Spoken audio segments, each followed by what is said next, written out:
Digital marketing એવું લાગે છે કે રોજ કંઈક નવું આવી જાય છે નહીં? નવી સોશિયલ મીડિયા એપ્સ, નવી એડ ટેકનિક્સ, આ બધી ગૂંચવણમાં એક ક્લિયર સ્ટ્રેટેજી બનાવવી ખરેખર અઘરી બની જાય છે. પણ શું થાય જો આ બધાને વ્યવસ્થિત કરવા માટે એક સિમ્પલ પણ પાવરફુલ ફ્રેમવર્ક હોય તો? તો ચાલો આજે આપણે એને જ સમજીએ. તો આજે આપણે શું જોવાના છીએ? સૌથી પહેલાં આપણે વાત કરીશું કે ડિજિટલ માર્કેટિંગને ઓર્ગેનાઇઝ કરવાની જરૂર કેમ છે. પછી આપણે સીધા જ POEM ફ્રેમવર્કમાં ડૂબકી મારીશું. એના ત્રણેય ભાગો પેઇડ, ઓન્ડ અને અર્ન્ડ મીડિયાને બારીકાઈથી સમજીશું. અને છેલ્લે એકદમ રિયલ વર્લ્ડ એક્ઝામ્પલ સાથે જોઈશું કે આ બધું ભેગું મળીને કેવી રીતે જાદુ કરે છે. સારું, તો ચાલો શરૂ કરીએ. આપણો પહેલો મુદ્દો છે ડિજિટલ માર્કેટિંગને ઓર્ગેનાઇઝ કરવું.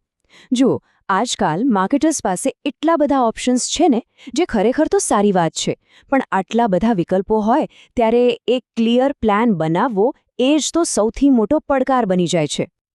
તો પછી સવાલ એ ઊભો થાય છે કે જ્યારે SEO, social media, paid ads જેવી અઢળક ચેનલ્સ હોય, ત્યારે માર્કેટર્સ એક ક્લિયર, યુનિફાઈડ સ્ટ્રેટેજી બનાવે તો બનાવે કેવી રીતે? આ જે સવાલ છે જેનો જવાબ આપણે આજે શોધવાના છીએ. અને આનો જવાબ છે POEM ફ્રેમવર્ક. હવે આ શું છે? સીધી વાત કરું તો આ એક સ્ટ્રેટેજિક મોડેલ છે જે ડિજિટલ માર્કેટિંગના બધા અલગ અલગ મીડિયાને 3 કેટેગરીમાં વહેંચી નાખે છે. આનો હેતુ સિમ્પલ છે: ઓડિયન્સ સુધી કેવી રીતે પહોંચવું અને એમની સાથે કેવી રીતે જોડાવવું. અને POEMનો મતલબ છે પેઇડ, ઓન્ડ અને અર્ન્ડ મીડિયા. તો ચાલો હવે આ ફ્રેમવર્કને એક એક કરીને તોડીને સમજીએ. સૌથી પહેલાં P પર આવીએ, એટલે કે પેઇડ મીડિયા. એનું નામ જ બધું કહી દે છે, નહીં? આ એ મીડિયા છે જેના માટે તમે પ્રમોશન અને લોકો સુધી પહોંચવા માટે સીધા પૈસા ચૂકો છો. ઓકે, સાવ સાદા શબ્દોમાં કહું તો પેઇડ મીડિયા એટલે કોઈ પણ એવું મીડિયા એક્સપોઝર જેના માટે કોઈ બ્રાન્ડ પોતાના કન્ટેન્ટ કે પ્રોડક્ટને પ્રમોટ કરવા સીધા પૈસા આપે છે. બસ આટલું સિમ્પલ. તમે પૈસા આપો છો અને બદલામાં તમને વિઝિબિલિટી મળે છે. એકદમ સીધો હિસાબ. આના ઉદાહરણો તો આપણે રોજ જોઈએ છીએ. ગૂગલ એડ્સ, ફેસબુક એડ્સ, આ તો સૌથી કોમન છે. એ સિવાય કોઈ વેબસાઇટ પર જે બેનર એડ્સ દેખાય છે ને, એ ડિસ્પ્લે એડ્સ કે પછી ટ્વિટર પરના પ્રમોટેડ ટ્વીટ્સ, એ બધું આમાં જ આવે.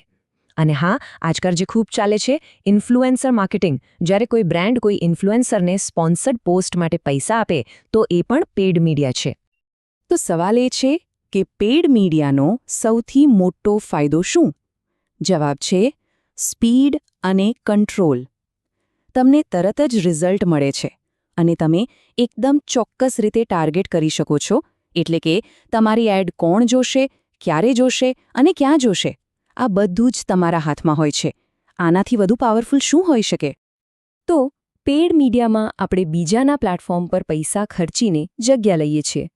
પણ એવી પણ કેટલીક ચેનલ્સ છે જે સંપૂર્ણપણે બ્રાન્ડના પોતાના કંટ્રોલમાં હોય છે, ખરું ને? અને બસ અહીં જ એન્ટ્રી થાય છે ઓન્ડની, એટલે કે ઓન્ડ મીડિયા. ઓન્ડ મીડિયા આ એ મીડિયા ચેનલ્સ છે જે બ્રાન્ડ પોતે જ કંટ્રોલ અને મેનેજ કરે છે. સિમ્પલ શબ્દોમાં આ બ્રાન્ડની પોતાની મિલકત છે. શું બતાવવું, ક્યારે બતાવવું, કેવી રીતે બતાવવું, બધો જ કંટ્રોલ બ્રાન્ડના હાથમાં હોય છે. આના ઉદાહરણો કયા કયા? વિચારો. કંપનીની પોતાની વેબસાઇટ, એનો બ્લોગ, કોઈ મોબાઈલ એપ હોય તો એ, અને હા, એમના જે ઓફિશિયલ સોશિયલ મીડિયા પેजेस છે એ પણ ઓન્ડ મીડિયા જ છે. સાથે સાથે ઈમેલ ન્યૂઝલેટર્સ પણ. આ બધી જ બ્રાન્ડની પોતાની ડિજિટલ પ્રોપર્ટી છે. ઓન્ડ મીડિયા કેમ આટલું જરૂરી છે?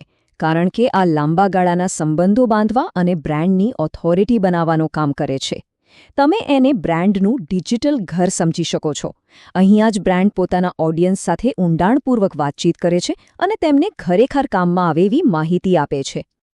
ઓકે, તો આપણે પેઇડ અને ઓન્ડ જોઈ લીધું. હવે વારો છે ફ્રેમવર્કના છેલ્લા અને સાચું કહું તો સૌથી પાવરફુલ ભાગનો, અર્ન્ડ, એટલે કે અર્ન્ડ મીડિયા. આનું નામ જ બધું કહે છે. આ એ પબ્લિસિટી છે જે તમે ખરીદી નથી શકતા, એને તમારે કમાવવી પડે છે. તો અર્ન્ડ મીડિયા એટલે શું? એટલે કે વર્ડ ઓફ માઉથ. લોકો જે તમારા વિશે વાત કરે છે. ઓનલાઈન રિવ્યૂઝ અથવા જ્યારે યુઝર્સ તમારું કન્ટેન્ટ પોતાની મેળે શેર કરે. આ બધું જ અર્ન્ડ મીડિયા છે.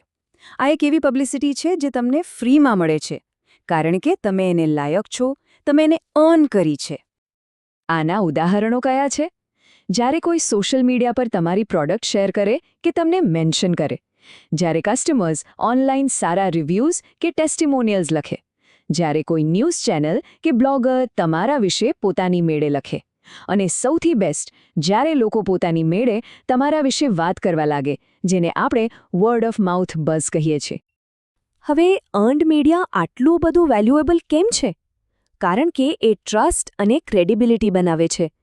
વિચારો, જ્યારે બ્રાન્ડ પોતાના વિશે કહે એના કરતાં જ્યારે કોઈ બીજું, કોઈ સામાન્ય ગ્રાહક તમારા વિશે સારી વાત કરે ત્યારે એની અસર કેટલી બધી વધારે હોય છે. આ જ તો અર્ન્ડ મીડિયાનો પાવર છે.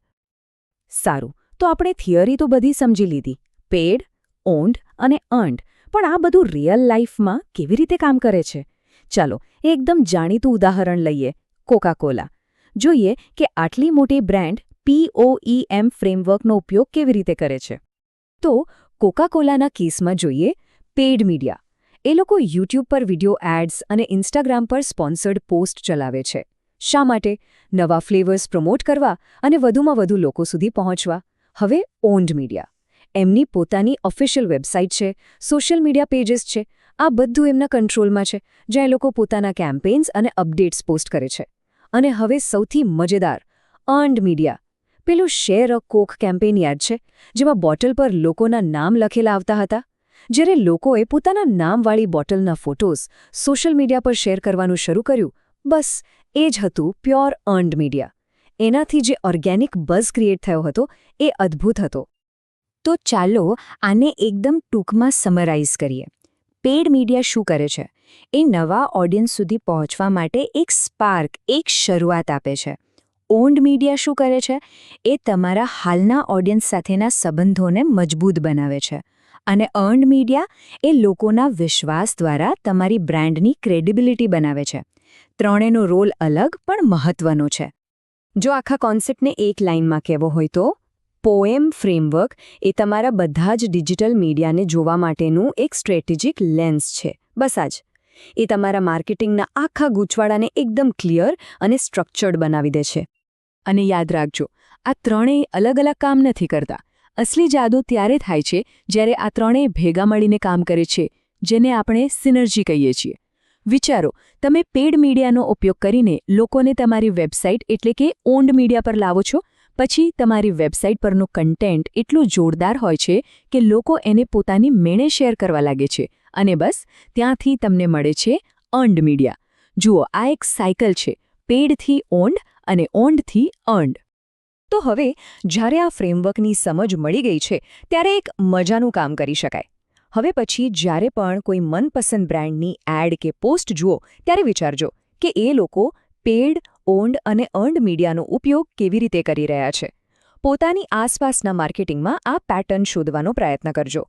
આ કોન્સેપ્ટને સમજવાની આનાથી સારી રીત બીજી કોઈ નથી.